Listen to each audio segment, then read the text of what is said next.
काही लंब भाषण करणार नाही. आजच्या मेळाव्याला या मंचावर जवळजवळ महाराष्ट्रातल्या सर्व प्रमुख पक्षांचे नेते उपस्थित आहेत.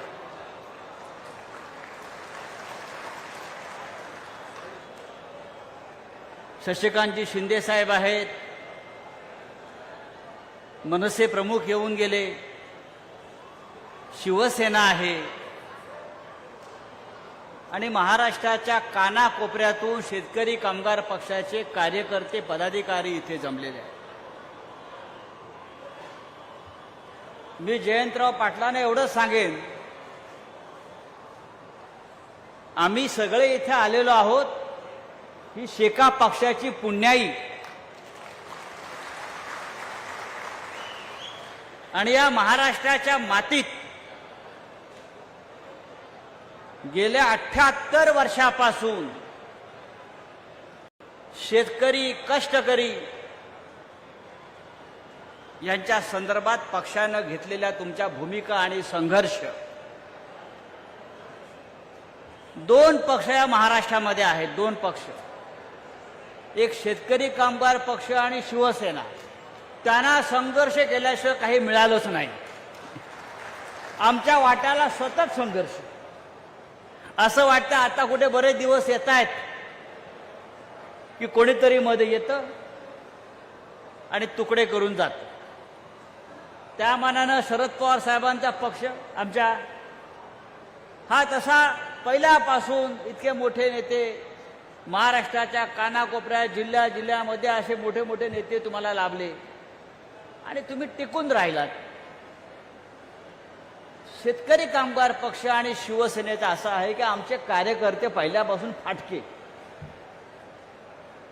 आणि ह्या दोन्ही पक्षानं महाराष्ट्राच्या मराठी माणसाच्या भूमिपुत्राच्या प्रश्नावर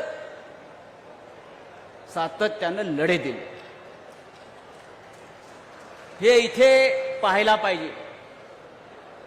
हे जे फोटो लावलेले आहेत, एकेकाळी हे आमचे हिरो होते सगळे.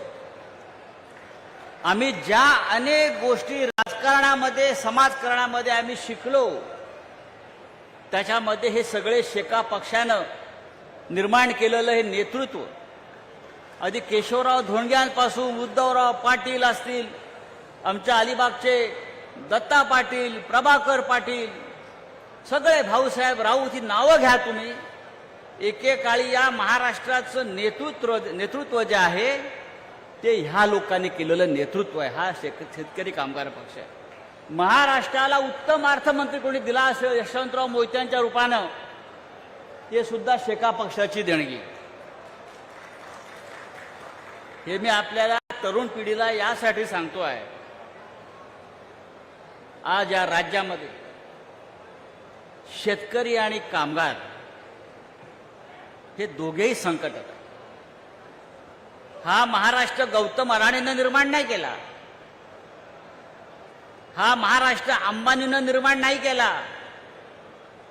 हा महाराष्ट्र देवेंद्र फडणवीस यांच्या पूर्वजांनी निर्माण नाही केला.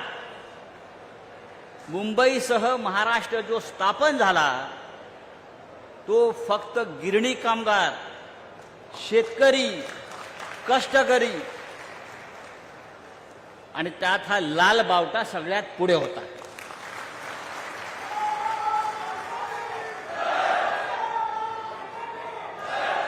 हा लाल बावटा स्वातंत्र्याच्या लढ्यामध्ये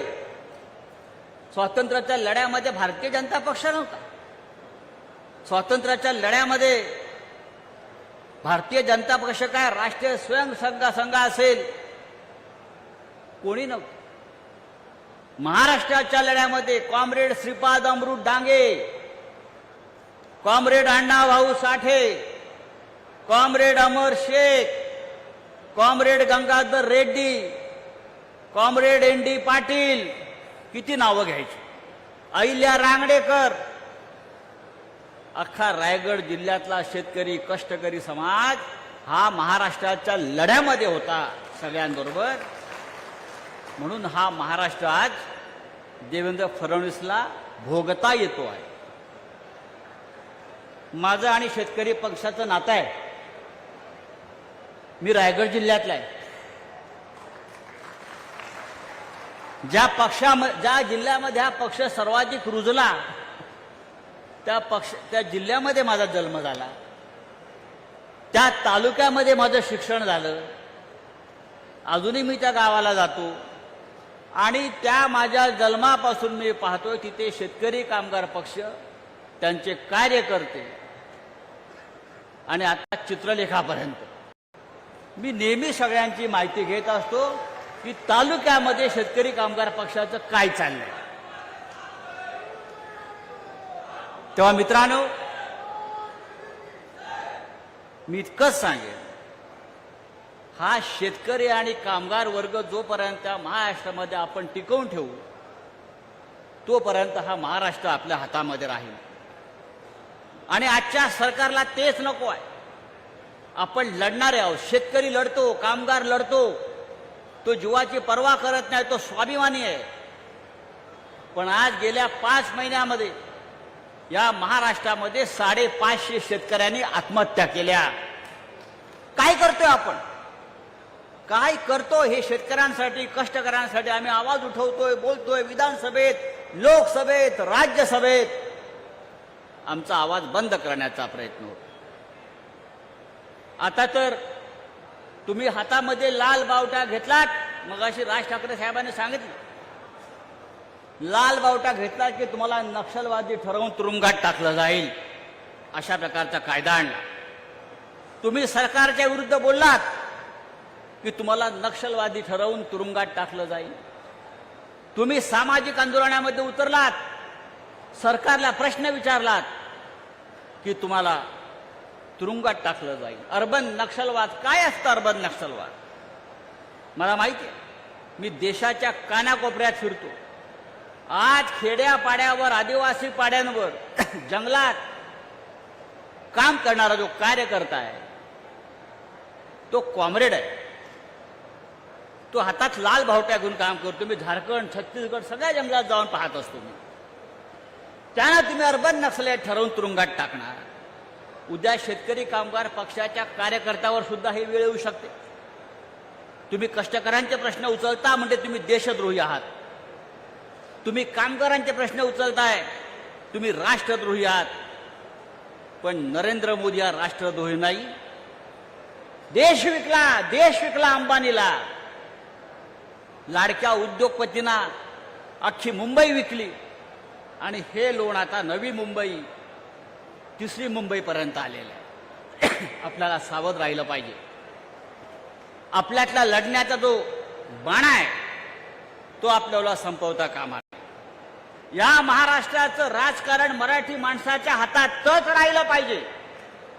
यासाठी आपण आता एकत्र आलं पाहिजे. राज ठाकरे, उद्धव ठाकरे एकत्र आले. अख्ख्या महाराष्ट्राला त्याचा आनंद झाला. पण फक्त राज ठाकरे, उद्धव ठाकरे एकत्र येऊन चालणार नाही. त्यांच्याबरोबर सगळ्या या संघटना मराठी माणसासाठी, कष्टकऱ्यांसाठी काम करणाऱ्या एकत्र आल्या पाहिजे. तर या महाराष्ट्रावर मराठी माणसाचा अधिकार आणि हक्क राहील. अनेक प्रश्न या महाराष्ट्रामध्ये आहेत. शेतकरी कामगार पक्षाला निवडणुकीमध्ये यश मिळालं नाही. शिवसेनेला यश मोठ्या प्रमाणात मिळालं नाही. राष्ट्रवादी काँग्रेस पक्षाला शरद पवारांसारखा नेता असताना यश मिळालं नाही. त्यामागची कारणं वेगळी आहेत. पण निवडणुकीमध्ये यश मिळालं नाही म्हणून खचून जाता कामा नये. तर पुढल्या लढाईसाठी आपण सज्ज राहिला पाहिजे. यालाच लढवय्या, या महाराष्ट्राचा लढवय्या बाणा आणि मराठी माणसाचा बाणा म्हणतात. खचून कसले जात आहे? निवडणुका आज येतील, उद्या परत जात. पण आपल्याला या महाराष्ट्राचं नेतृत्व आपल्या हातात घेण्यासाठी आपल्याला कंबर कसून उभं राहावं लागेल. आणि आजच्या या मेळाव्याचं, शेतकरी कामगार पक्षाच्या मेळाव्याचं महत्त्व हेच आहे. मी दिल्लीमध्ये 25 वर्ष आहे. आजही महाराष्ट्राचा रुबाब आहे दिल्लीमध्ये. आजही मराठी माणूस म्हटला, मराठी खासदार म्हटला